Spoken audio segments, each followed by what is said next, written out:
Maintenant, et ça expliquera tellement de choses après. Même avant de vous révéler ça, je vous prendrai seulement une image. Prenons maintenant les jeunes, ou même les âgés, dans le domaine de l'amour. Quand ils ont un désir, une passion, le désir de se jeter sur sa victime, c'est ça qu'on appelle l'amour, de se satisfaire, de se rassasier. Et il y a certains qui veulent lutter. Pourquoi? Parce que dans l'enseignement, ils ont découvert qu'il y a d'autres vérités, d'autres conseils, d'autres méthodes, et c'est avantageux d'arriver à se retenir, à vaincre, à lutter. Mais comme ils ne savent pas comment lutter, ils succombent. De lutter maintenant tout seul contre cette force atavique tellement puissante, tellement ancienne, tellement... Personne ne peut la vaincre. Et tous succombent parce qu'ils ne savaient pas comment lutter. Prenez maintenant un jeune garçon. Il aime une fille. Il veut bien sûr aller très loin. Il lutte. Il veut la réprimer, cette force. Il veut la vaincre. Il veut la dominer. Eh oui, mais elle est beaucoup plus forte que lui, parce qu'on l'a nourri des millions d'années dans l'humanité. Et comment la vaincre? Il ne faut pas lutter contre elle. Oh, ces nouveaux voudraient comment ne pas lutter? Et non, parce que si vous luttez, vous serez dans les hôpitaux. Qui ont lutté des puritains, et ils sont là désaxés, déséquilibrés, refoulés. Oh, voilà la nouvelle philosophie maintenant qui vient. Prenez maintenant un autre frère qu'on lui a révélé comment lutter. Il arrivera à vaincre, à triompher. Alors il ne faut pas compter sur ses propres forces, parce qu'ils sont limités.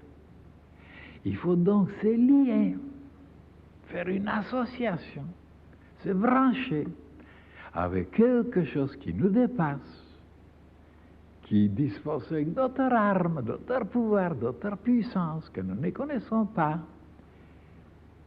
Et c'est lui qui va transformer, sublimer, faire marcher cette force vers les hauteurs.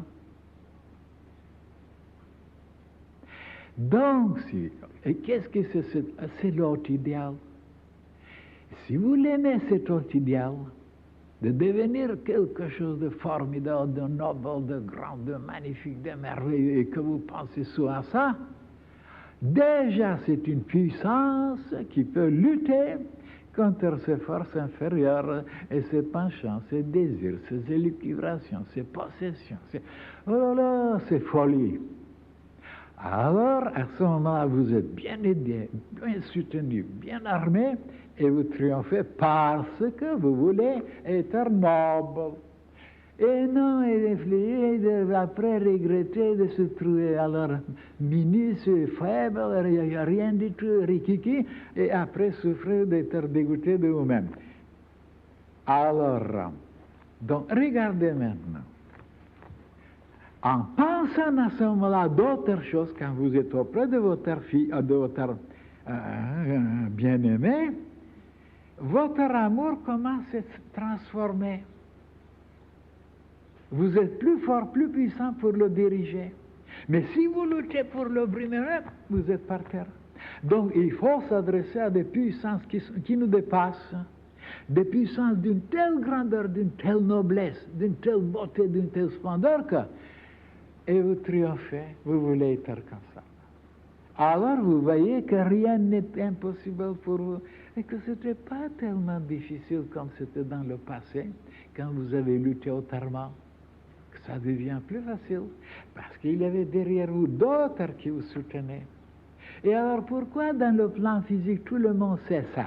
Tous les pays, surtout les mers, Pour vaincre le papa, le père, la mère s'associe avec les filles, les garçons avec eux, et le père est foutu. Des associés. Comment elle sait comment faire des associations? Et comment un pays, pour vaincre un autre, et qui n'est pas capable, alors il s'associe avec d'autres qui sont plus puissants, et alors il triomphe. Donc ils connaissent ces choses-là, les humaines. Et quand il s'agit pour le domaine intérieur, il reste tout seul comme un coucou pour vaincre des forces formidables, éternelles. Alors, pourquoi ils sont tellement bêtes? Et dans le plan physique, regardez, ils se débrouillent. Où ils trouvent cette solution-là? Et quand il s'agit dans le domaine abruti, Berlot,